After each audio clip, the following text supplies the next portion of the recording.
गहरे धरातल में यदि हम देखें तो हर व्यक्ति गुलाम है, परतंत्र है।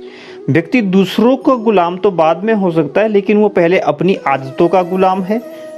फिर वो आदतें संस्कारों की हो, विचारधारा की हो, कट्टरता की हो, लेकिन गुलामी गुलामी होती है और व्यक्ति हमेशा किसी न किसी चीज का, बल्कि बहुत चीजों के प्रति परतंत्र होता है, वो स्वतंत्र नहीं होता है। और जब तक व्यक्ति अपनी कुछ आदतों का गुलाम होता है, उसका आध्यात्मिक विकास होना संभव नहीं। कोई भी आदत, कोई भी संस्कार, कोई भी कट्टरता, कोई भी विचारधारा यदि आपके ऊपर हावी हो जाए और आप उसके दास हो जाए तो निश्चित तौर पर वो गुलामी है। और यदि कोई भी ऐसी चीज़ आपके ऊपर सवार ना हो पाए, हावी ना हो पाए, तो मैं मान सकता हूँ कि आप गुलाम नहीं।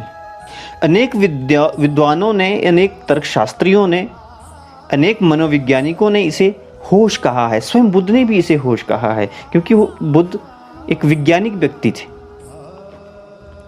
यदि जीवन का कोई भी कार्य आप होश पूर्वक कर रहे हैं तो उस आदत को हम गुलामी नहीं कहेंगे, लेकिन यदि आप उसे बेहोशी में कर रहे हैं और वो आपके ऊपर हावी हो जाए, वो मालिक हो जाए, तो निश्चित तौर पर वो गुलामी है जिसे आप करते आ रहे हैं। मैं एक बात और स्पष्ट कर देना चाहता हूँ, यहाँ आदत से अभिप्राय अच्छी या बुरी आदत से नहीं है। पिंजरा सोने का हो या लोहे का हो, इस बात से फर्क नहीं पड़ता। वो देगा तो गुलामी ही, पिंजरा देगा कैद ही, वो आपको स्वतंत्र नहीं कर सकता। उसमें परतंत्रता ही पिंजरे के साथ रहती है।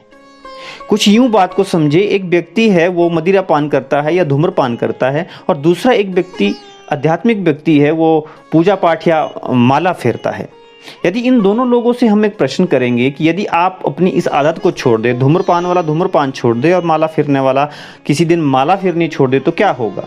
निश्चित तौर पर बड़ा चौंकाने वाला उत्तर आपको मिलेगा, और दोनों का उत्तर मिलता जुलता होगा। और निश्चित तौर पर वो दोनों एक ही बात कहेंगे कि इससे लाभ और हानि तो कुछ नहीं होता, लेकिन यदि इस आदत को हम एक दिन छोड़ दे तो एक बेचैनी सी होती है। वही बेचैनी माला फेरने वाले को होती है, और वही बेचैनी सिगरेट पीने वालों या मदिरा पान करने वालों को। और यदि किसी आदत के छूट जाने से, एक दिन के लिए छूट जाने से यदि आप बेचैन हो जाते हैं, तो निश्चित तौर पर आप उस आदत के गुलाम है। यही एक सूत्र है अपनी दास्ता, अपनी गुलामी को समझने का। और यदि आप जीवन का कोई भी कार्य, जीवन की कोई भी आदत, दिनचर्या में जो होने वाली, दैनिक जीवन में होने वाली आदतें हैं, उसके मालिक आप है, उससे आपको बेचैनी नहीं होती, वो की तो की, नहीं की तो नहीं की, तो निश्चित तौर पर आप स्वतंत्र है और आप मालिक है, वो आदत मालिक नहीं। मेरे कहने का अभिप्राय बिल्कुल स्पष्ट है कि आदत आपके ऊपर सवार नहीं होनी चाहिए, वो आपके अधीन होनी चाहिए। और अधिकतर हम देखते हैं कि हर व्यक्ति किसी न किसी चीज़ का गुलाम रहता है। वो विचारधारा का गुलाम रहता है, वो धार्मिक कट्टरता का गुलाम रहता है, वो नशे और व्यसनों का गुलाम रहता है, और अन्य भी कई प्रकार की आदतें हो सकती है छोटी छोटी, जिसका व्यक्ति अक्सर गुलाम रहता है। और ये गुलामी, ये आदतें हमें यंत्रबद्ध करती हैं। जैसे मशीन, आप यंत्रबद्ध हो जाते हैं, उसके अधीन हो जाते हैं।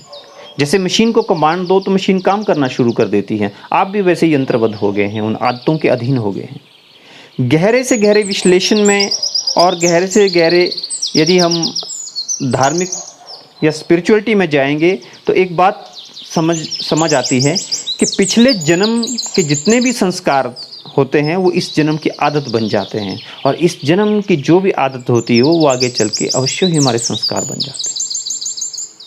फिर अंत कहाँ है? इन चीज़ों से छुटकारा कहाँ है? मनुष्य तो हमेशा परतंत्र है, किसी न किसी चीज़ का गुलाम है।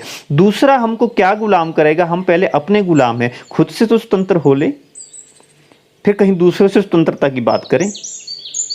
इसका एकमात्र उपाय है होश, होश में रहना। होश से अभिप्राय है कि यदि ये सब चीज़ें आपके होश बहश में होती हैं, आपके ऊपर सवार नहीं हो पाती हैं, तो निश्चित तौर पर उसके मालिक हम हैं, ये चीज़ें मालिक नहीं हैं। यही छोटा सा अंतर है आदतों की गुलामी करने में और आपकी स्वतंत्रता में।